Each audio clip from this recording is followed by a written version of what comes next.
Bonjour et bienvenue dans cette nouvelle vidéo. Alors aujourd'hui, je suis très content de vous avoir parce que eh bien, le portefeuille PEA progresse très bien. On vient de dépasser sur le compte plus 332% de performance depuis juin 2014, donc depuis un peu plus de 5 ans. Donc voilà, ça fait plaisir et j'espère que si vous suivez les conseils de cette chaîne, vous avez aussi de bonnes performances sur votre PEA. Alors aujourd'hui, je vais répondre à la question que j'ai reçue la semaine dernière de Julien. Et donc Julien me pose la question, Tanguy, n'es-tu pas inquiet suite aux nombreuses annonces de stagnation, récession de l'économie mondiale? Alors, en résumé, non, je ne suis pas inquiet et je vais vous expliquer dans cette vidéo pourquoi vous ne devriez pas l'être et en quoi ne pas l'être, ça va vous aider dans la performance de votre portefeuille.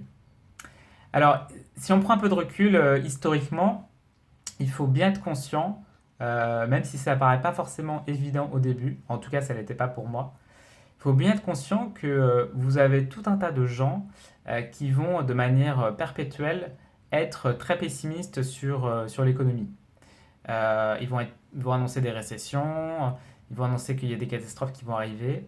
C'est pas parce qu'ils sont économistes ou qu'ils sont des diplômes ou parce qu'ils ont 10 ans ou 20 ans d'expérience que vous devez forcément les croire. Je vais donner une anecdote que raconte Peter Lynch, donc l'investisseur star du fonds Magellan, que j'aime beaucoup.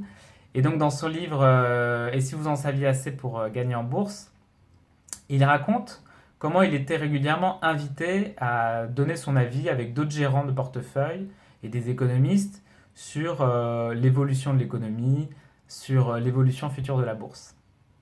Et donc il raconte que dans les années 80, à cette époque-là, beaucoup de gens étaient très pessimistes sur les États-Unis et donc annonçaient que la situation allait être très compliquée pour les États-Unis, notamment à cause de la concurrence des entreprises japonaises. Donc le Japon, à cette époque-là, était en plein boom économique. Il y avait des entreprises japonaises qui prenaient des parts de marché très fortement aux entreprises américaines. Et à ce moment-là, ils annonçaient donc du coup une possible récession, se disant ça y est, c'est sûr, l'économie américaine ne va pas pouvoir résister à l'innovation de ces Japonais.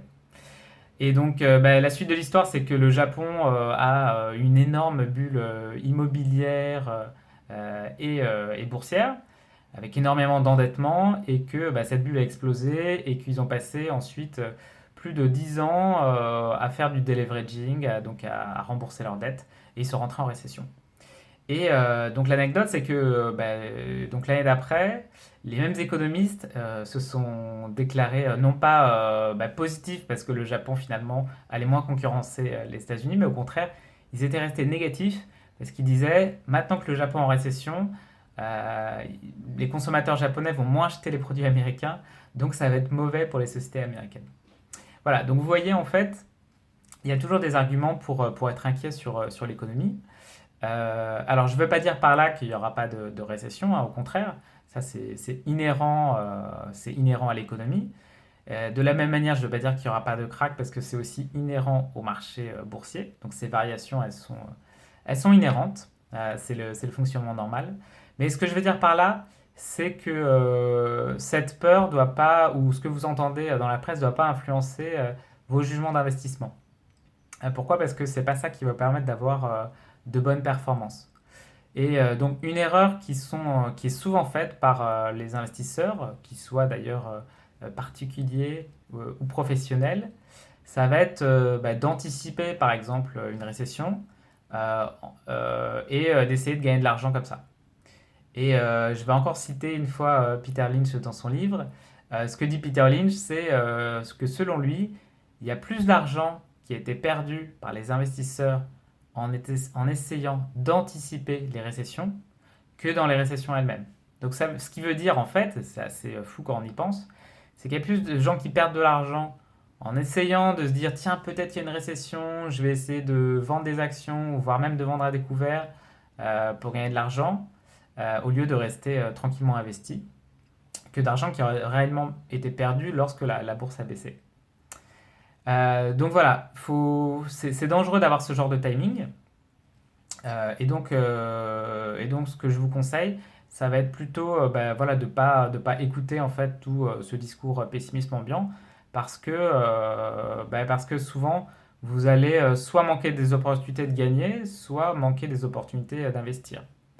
Une autre anecdote, la personnelle, si je reviens encore un peu en arrière en 2010 aux États-Unis, tout le monde était très très négatif sur l'immobilier aux États-Unis.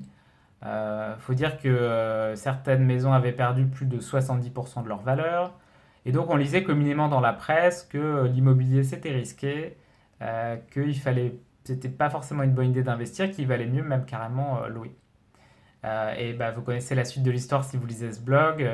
Voilà, si vous aviez acheté une maison en 2010 aux États-Unis, eh bien, vous auriez pu multiplier la valeur de votre investissement par 3 en dollars et par 4 en euros. Voilà, donc